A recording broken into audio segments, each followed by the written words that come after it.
個人的存在の彼方。ジェラルディーン・カミンズ著。浅野和三郎訳並びに表釈。6、構成上の生活。太陽原子は、もちろん地球原子とは全くその形式を異にし、ほとんど思議すべからざる速度をもって、かつ消え、かつ現れつつある。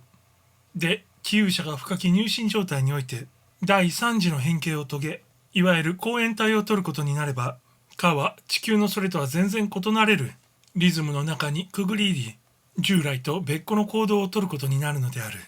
かが見学のために選べる構成が何であろうとも、そこに見出される原子の構造は、到底地上の物理学者の想像にあまりあるものがある。自分は専門家でないから、詳しいことは言い得ないが、大体構成上の原子は、これを2種類に分類することができる。すなわち、光は光上原子、乙は液状原子である。いずれも地球の原子に比して、はるかに迅速に分解しやすいが、しかし構成の中心部は液状原子からなり、それは周囲の光上原子に比してはるかに鈍重である。とはいうものの、仮に人間の肉眼が構成の中心部を目撃しうるとしたら、それは猛烈に泡立ち、また煮えくり返る一大灼熱地獄の感を呈しているであろ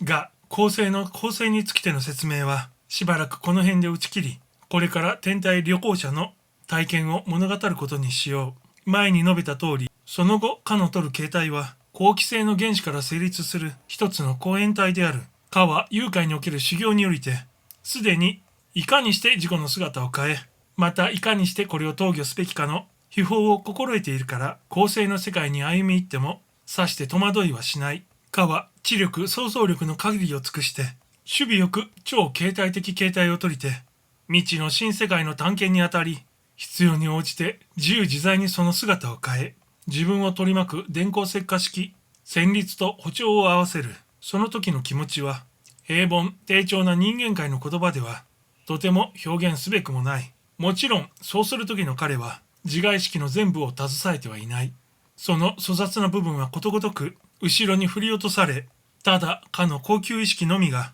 構成界の新経験にあたるのである。この際、読者としても、すべからくその心の中から、火炎に対する恐怖心などを相当し、あくまで雄大にして、壮麗なる心境を開拓して、自分の解くところを未読していただきたい。火を単なる火と考えることなく、これを人間意識よりは、はるかに精妙なる高級意識の表現であると、思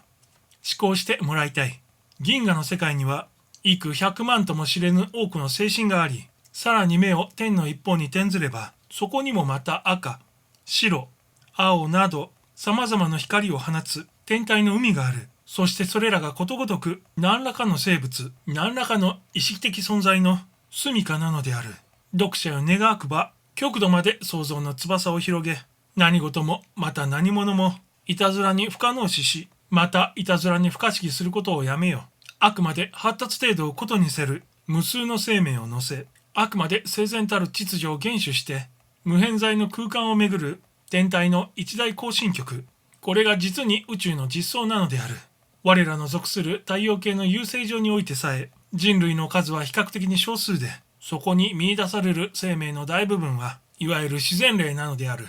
イワンや他の諸構成にありては、その構成要素が異なるごとく、その居住者の正常形態が地球とは全く線を異にしている。構成上の時空の観念は、地球上の時空の観念とは、天地建絶する。したがって構成人の運動の速さ、またその形態の急変化は、到底地上人の基地を許さないものがある。自分の見学せる構成の一つは老星であるが、老星人の体育は我々の目にはほとんど体育とは消費しがたきまでに希薄であり、また非物質的なのである。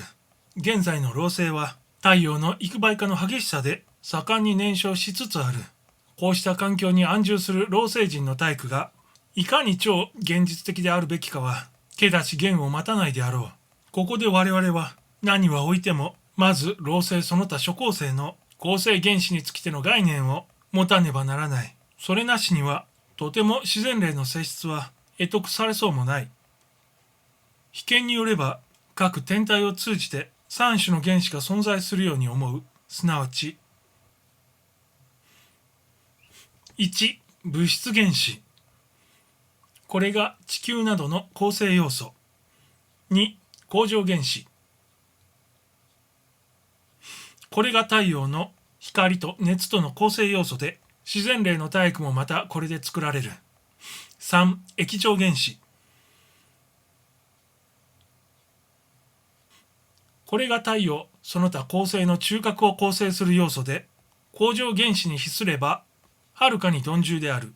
大体において言えば、恒星上の生物の歴史は、地球上の生物のそれと酷似し、自然霊もまた人類同様、緩慢なる進化の動程をたどるのである。自然霊がいつも発達の同一水準線に停止するものと考えることは誤謬である。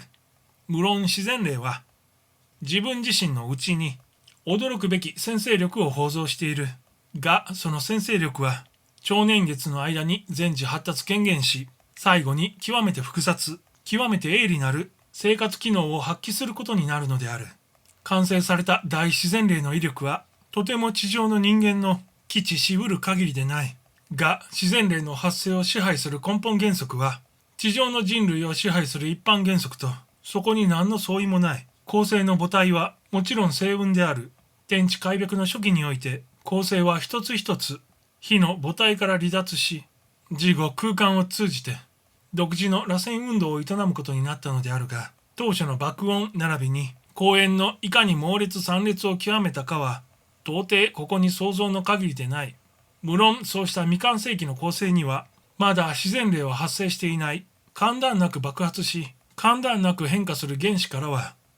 到底個性を備えた意識的存在が発生し得ないのである。が、最初の爆発がようやく鎮静に帰し、燃ゆべきものは燃え尽くし、散るべきものは散り尽くしてしまうと、ここに初めて生物の発生が可能となってきた。これは地球をはじめ、いずれの天体を通じても、誤らざる一般原則である。無論、各天体の現在の状態とても、決して永久不変なものでも何でもない。流転は万有の通則であり、漏水は天体といえども決して免れない。一つの恒星から恒常原子が消滅することになれば、自然霊も同時にその世界から体を没してしまう。なんとなれば、彼らは自己の表現機関を構成すべき要素を失うからである。現在とても無限の空間には無生命の天体がいくつともなく存在し、ほとんどあるかなきかの薄明かりを放ちつつ、果敢なき行進を続けているのである。表釈。誘拐居住者が深き入信状態において、その高等意識を持ってかろうじて経験し得たところを地上の人間に放送しようとするのであるから、随分無理な注文たるを免れない。マイアスが何を我らに告げんとするかはよく会得される。そこには相当貴重なる暗示もないではない。が、ついにいかんともしがたきは、この種の文字に免れがたき一種の無限感、抽象感である。役所ありて覚えず超体則を禁じ得ない。これを読みてマイヤースの心境を汲み取る者が、現在の日本に果たして幾人あるであろうか。